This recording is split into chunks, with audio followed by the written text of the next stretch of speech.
Good morning. I'm Kristen and this is Lazy C Homestead. A little something you guys might not actually know about me is that we actually bought miniature cows this year. We bought 3 that are actually miniatures. 2 zebus and 1 zebu cross. And we really enjoy them.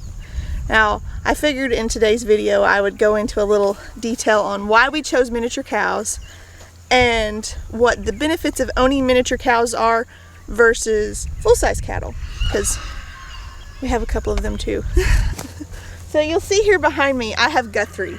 Guthrie is about 34-35 inches tall at the hip, and he is a American miniature zebu. He is super cute.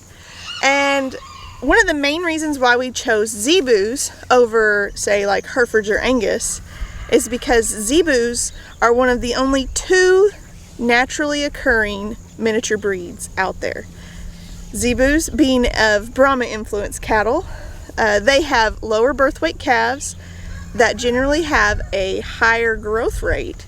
So that in turn kind of interprets as they have calving ease with a good grow out ability. So another key benefit of having miniature cows versus full-size cattle is we only have 40 acres.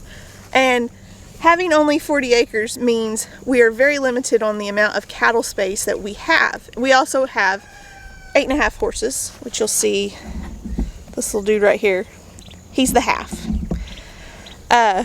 Having miniature cows means I can stock more cows per acre on this property, whereas I could have probably run 20 or so head of mama cows, standard size cattle, but having miniatures I could at least double that, if not triple that. So stocking density is a big thing, and I can actually graze these guys. They're small enough that they're not going to hurt my goats, which we started out with goats. We'll continue to still have goats. I really enjoy having goats, but with the calving ease, the higher stocking ability, as well as the fact that they're lighter weight, they don't tear up the ground as much. If there's, like, see, we put a hay bale out, they don't tend to make that a muddy mess, whereas if there was 6 standard size cows there, that right there would have already been a swamp, even if it is dry out here. Now, as you see, I have 1 full-size standard cow. She is a Brangus, which would be a Brahma and Angus cross. They're about 5/8 Angus, 3/8 Brahma, if I'm not mistaken. And reason why we have her is because she was in my grandparents' herd. My grandparents offered her to Wyatt, so therefore we have her. Whenever we got her, we had an Angus bull calf, and our intentions was to raise just a handful of Angus-based cattle, but obviously that didn't work out. We had things happen. We ended up, Angus broke his leg, and we had to process him on farm. There's no way we would have been able to take him anywhere. So that's another key point that brings around for my little miniature cows, is the 400 to 700 pound range that they mature at is a lot easier for us as home-based butchers and processors to be able to do it ourselves and not have to take them to a facility. That 800 pound calf that we had to butcher was terrible. We did it, and we actually did it fairly quickly, but it still wasn't, I don't know, it was really hard because we didn't have the big tractor, and we did it, I mean, pretty much we just did it all in the driveway. But cut that number down by a few hundred pounds, and any of these steers that we would raise out of our Brahmas are going to be way easier for us as homestead processors, home-based processors, to be able to handle it ourselves. My little friend here was biting the back of my shirt that whole time. Now, as many of you know, we do have 1 Jersey heifer. I traded a registered border collie pup for her, as well as we have 1 speckled heifer that we bought at the auction. Now, not necessarily that they're going to be big, but being that my Jersey heifer Jerseys aren't great big cows, naturally. The dairy she came from, he pretty well said she's going to be too small for his uses. But that does not make her too big for my uses. Guthrie did breed her. Guthrie bred the big girl too. I'm not sure how. I did not catch it on film. But the thing about the zebus versus the other breeds also is that they're great foragers. They'll eat more like a goat than like a cow. So they'll get in the brush, they eat grass, they still do all the things cows do, but they're still really great resourceful foragers versus, say, an Angus or a Hereford that are really need the grass more than the other stuff. So now you ask, why didn't I just go with, say, Dexter's? There's a milking ability there, as well as being a miniature cow and still having a good quality beef. Well, we chose zebus for their heat tolerance. We live in Oklahoma, and now the last several years we have not been over 100 degrees very often. This year was the first year, and I think 3 or 4 years that we've had over 100 degree days. So what does that mean for our cattle? That 100 degree mark is really stressful on them. And being that zebus are very well adapted to high temperature extremes, they also are very cold tolerant for he's biting my shirt again. They are very cold tolerant for our winters. Our winters are really short. We don't get a lot of snow typically, but as long as they have a good windbreak, they're generally all right in the cold weather. Zebus, miniature zebus, are spread far and wide in our great nation. I've seen pictures of them in Montana, in Washington, Minnesota. I've not seen any in Maine, but I'm sure they would be fine as long as you had a barn, just like with any other livestock.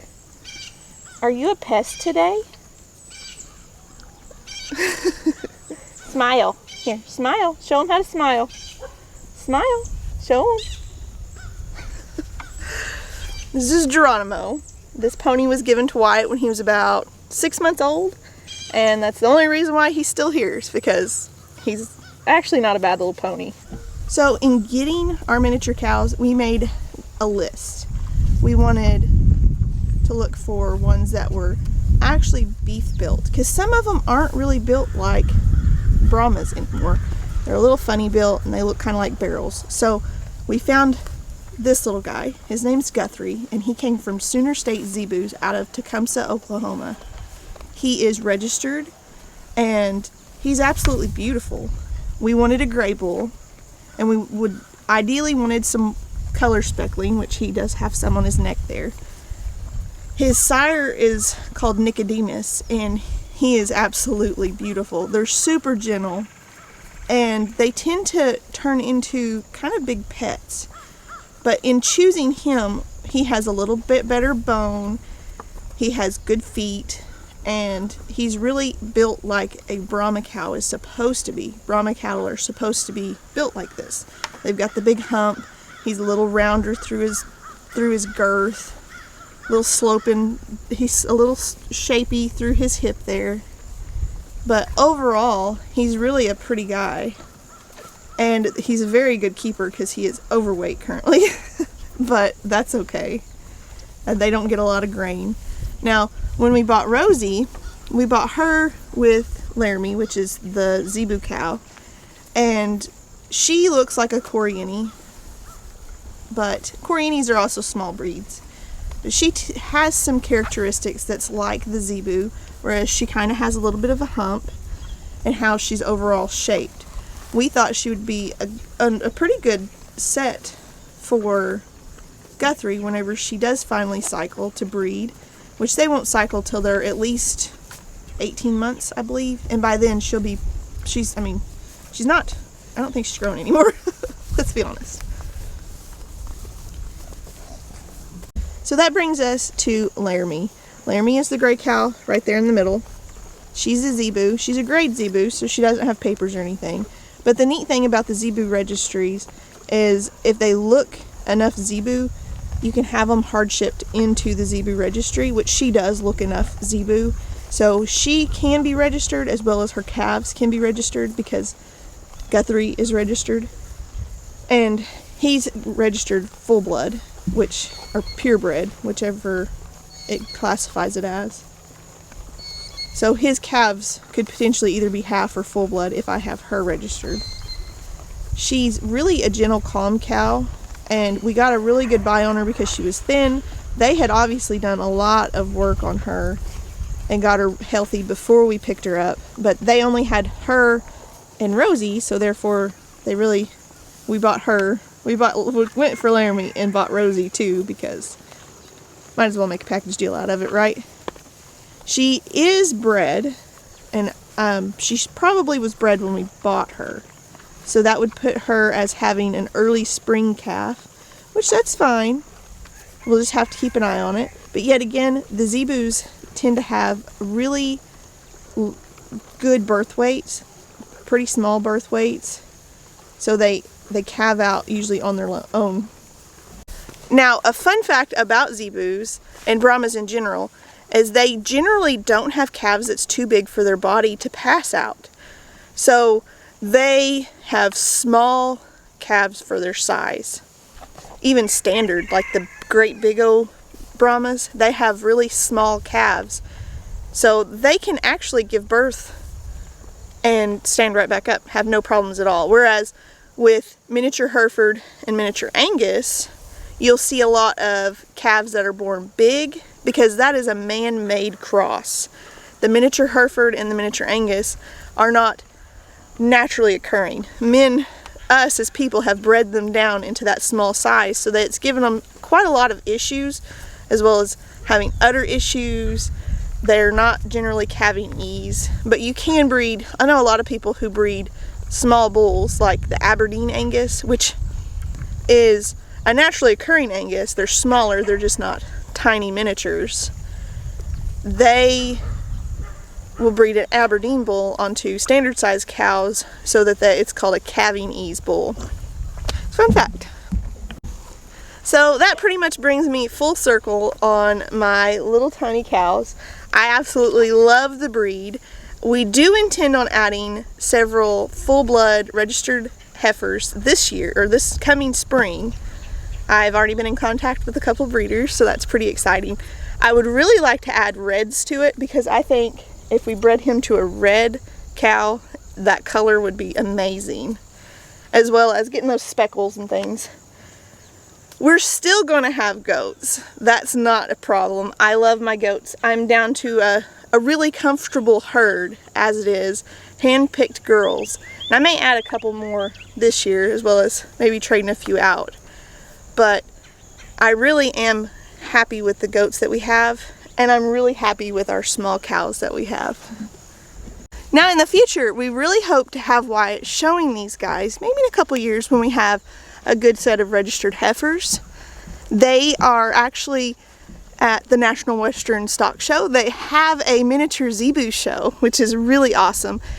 And I really hope to get into the IMZA, which is the International Miniature Zebu Association cattle, where your possibilities are endless with it.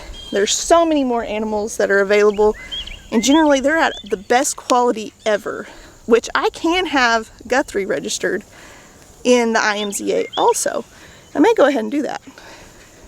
Now, if there's anything I did not mention that you guys think is important or you want to know about these guys, just leave me a comment down below.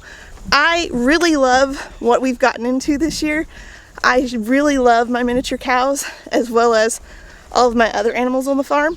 And I plan on doing the little farm spotlights, like miniature cows, pigs, things like that. The benefits, as well as some of the disadvantages, like like they're not as big, or that's the big thing on a lot of people. They're not as big, but they have great quality meat. Thank you guys for watching today. I really appreciate it. Here's your reminder, support local farmers. I know I do, coming from a farming community, and as well as being my own little farmer.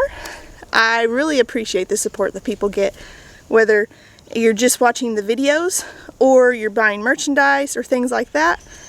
All of it goes back to support us little folks, and I know I, for one, really appreciate it. Thank you guys for watching, and like I said, if you have any questions about miniature cattle, just leave me a comment down below.